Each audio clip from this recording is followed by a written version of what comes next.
सोलापुरातील Valsangkar hospital हे नेहमी चर्चेत असायचं ते प्रसिद्ध डॉक्टर शिरीष वळसंगकर यांच्या नावाने। मात्र शुक्रवारी रात्री हॉस्पिटल बाहेर प्रचंड जमाव एकत्र आला होता। अनेक लोक त्या ठिकाणी येत होते, मात्र भरल्या डोळ्यांनी। कारण असं होतं की या दवाखान्यात अनेक जणांवर उपचार करणाऱ्या आणि गोरगरिबांची सेवा करणाऱ्या डॉक्टर शिरीष वळसंगकर यांनी ह्याच हॉस्पिटलमध्ये शेवटचा श्वास घेतला। डॉक्टर वळसंगकरांनी आत्महत्या करून आपलं आयुष्य संपवलं।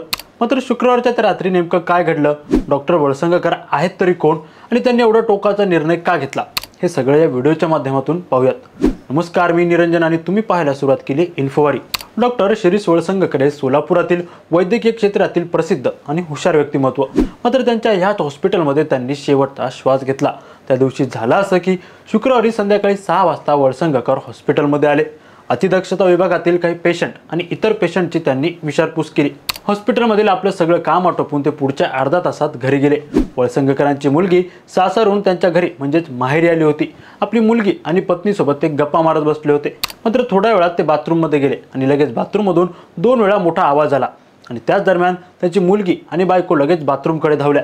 तेव्हा वळसंगकर हे रक्ताच्या थारोळ्यात पडले होते। एक गोळी डॉक्टर वळसंगकरांच्या डोक्यातून आरपार गेली होती, म्हणून त्यांना त्याच भागातील त्यांच्याच हॉस्पिटलमध्ये हलवण्यात आलं। वळसंगकरांचा जीव वाचवण्यासाठी 9 ते 10 डॉक्टर शर्थीचे प्रयत्न करत होते। त्यावेळी त्यांचे चिरंजीव डॉक्टर अश्विन वळसंगकर आणि सून सोनाली वळसंगकर हे देखील प्रयत्न करत होते। मात्र अतिरक्तस्राव झाल्यामुळे त्यांना वाचवण्यात डॉक्टरांना यश आलं नाही आणि रात्री 11:30 वाजताच्या सुमारास त्यांना मृत घोषित करण्यात आलं। पोलिसांकडून त्यांच्या पद्धतीने हे सर्व प्रकरण काय आहे याच्या तपासाला सुरुवात करण्यात आली। पोलिसांनी वळसंगकरांच्या घरी पोहोचल्यानंतर पाहिलं की बाथरूममध्ये सगळीकडे फक्त रक्त होते आणि तिथेच एका बाजूला एक बंदूक देखील पडली होती। पोलिसांकडून अनेक वस्तू त्यांच्या घरातील जप्त देखील करण्यात आल्या।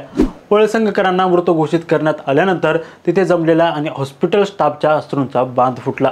फक्त त्याला कारण एवढंच होतं की वळसंगकरांनी मागील काही वर्षापासून सोलापूरकरांच्या मनात निर्माण केलेलं स्थान आणि रुग्णांची केलेली अविरत सेवा। डॉक्टर शिरीष वळसंगकर यांचे वडील सुद्धा सोलापुरातील एक नामांकित डॉक्टर होते। आपल्या वडिलांचा आणि कुटुंबाचा वारसा पुढे घेऊन जात डॉक्टर शिरीष वळसंगकर यांनी वैद्यकीय क्षेत्रात येण्याचा निर्णय घेतला होता। शिरीष वळसंगकर हे न्यूरोफिजिशियन झाले। मागील 35 वर्षांपासून सोलापूर आणि आजूबाजूच्या जिल्ह्यातील प्रसिद्ध न्यूरोफिजिशियन म्हणून डॉक्टर शिरीष वळसंगकर यांची ख्याती होती। वळसंगकर हॉस्पिटलमध्ये त्यांनी सर्व अत्याधुनिक मशीन्स आणल्या, ज्यामुळे मुंबई पुण्याला जावं लागणाऱ्या सोलापूरकरांना शहरातच सर्व सोयी सुविधा उपलब्ध होऊ लागल्या। डॉक्टर वळसंगकरांचं मेडिकल शिक्षण सोलापूरमधल्या VM मेडिकल कॉलेजमधून पूर्ण झालं। पुढे शिवाजी विद्यापीठ आणि नंतर लंडनमधील रॉयल कॉलेज ऑफ फिजिशियनमधून MD आणि MRCP डिग्री त्यांनी प्राप्त केली। डॉक्टर शिरीष वळसंगकर यांनी 1978 साली कोल्हापूरच्या CPR हॉस्पिटलमध्ये इंटर्नशिप पूर्ण केली। पुढे ते सोलापुरातील कुर्डवाडी येथे प्राथमिक आरोग्य केंद्रात रुजू झाले। पुढे त्यांनी जगभरातील अनेक ठिकाणी अनेक रुग्णांवर ऑपरेशन करून देखील उपचार केले। मंडळी, डॉक्टर वळसंगकरांना अजून एक आवड होती, ती म्हणजे वैमानिक। ते आनंद म्हणून विमान चालवत आपलं स्वतःचं एक प्रायव्हेट प्लेन असावं असं त्यांना वाटे। त्यांनी स्वतःचं एक डबल इंजिन डायमंड प्लेन देखील खरेदी केलं होतं। मात्र जगाची सफर करण्याचा इच्छा बाळगणाऱ्या वळसंगकरांना आपल्या प्रत्येक स्वप्नांपासून कायमचं दूर जावं लागलं। वळसंगकरांनी आपलं आयुष्य संपवण्यामागे कौटुंबिक कारण असल्याचं सांगितलं जात होतं। मात्र पोलिसांच्या हाती आता एक चिठ्ठी लागली आहे, ज्यामध्ये एका महिलेने वळसंगकरांना दिलेल्या धमकीमुळे त्यांनी हे टोकाचं पाऊल उचलून आपलं आयुष्य संपवलं असं बोललं जात आहे। पोलिसांनी या प्रकरणात 2 दिवसापूर्वी रात्री 10 वाजता गुन्हा दाखल केला असून रात्रीच न्यायालयाची परवानगी घेऊन आरोपी महिलेला अटकही करण्यात आलं। पण मंडळी, त्या चिठ्ठीत वळसंगकरांनी काय म्हटलं आहे, वळसंगकरांनी या त्या चिठ्ठीत कोणत्या बाईचा उल्लेख केला आहे, त्या महिलेनं असं काय कृत्य केलं होतं ज्यामुळे वळसंगकर यांनी एवढं टोकाचं पाऊल उचललं? तर मंडळी, डॉक्टर शिरीष वळसंगकर यांनी चिठ्ठीत नमूद केलेल्या त्या महिलेचं नाव आहे मनीषा मुसळे माने। हाती आलेल्या माहितीनुसार मनीषा मुसळे यांचा सततच्या धमक्यांना घाबरून वळसंगकर यांनी हे पाऊल उचललं असल्याचं बोललं जात आहे। कारण आत्महत्या करण्यापूर्वी डॉक्टर शिरीष वळसंगकर यांनी लिहून ठेवलेल्या चिठ्ठीमध्ये या महिलेचं नाव आहे। आता या चिठ्ठीत वळसंगकर यांनी काय लिहिलं आहे ते पाहूयात। वळसंगकर म्हणतात, त्या महिलेला आपण आयुष्यात उभं केलं, हॉस्पिटलची प्रशासकीय सूत्र हातात दिली, मात्र त्याच महिलेने आपल्यावर घाणेरडे आरोप केले। हे सहन होत नसल्यामुळे आपण आयुष्य संपवतो आहे। ही चिठ्ठी घटनास्थळावरून पोलिसांच्या हाती लागली। त्यानंतर पोलिसांनी त्या महिलेला ताब्यात घेतलं आहे।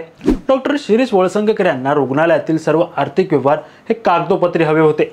त्यांना डिजिटल व्यवहार हा नको होता। मात्र मागील काही दिवसांपासून रुग्णालयात येणाऱ्या रुग्णांकडून त्यांच्या उपचारापासून घेतलेल्या पैशांची कुठेच नोंद ठेवली जात नव्हती। कोणतीही नोंद न करता ती रक्कम स्वीकारली जात होती, जे वळसंगकर यांना बिलकुल आवडत नव्हतं।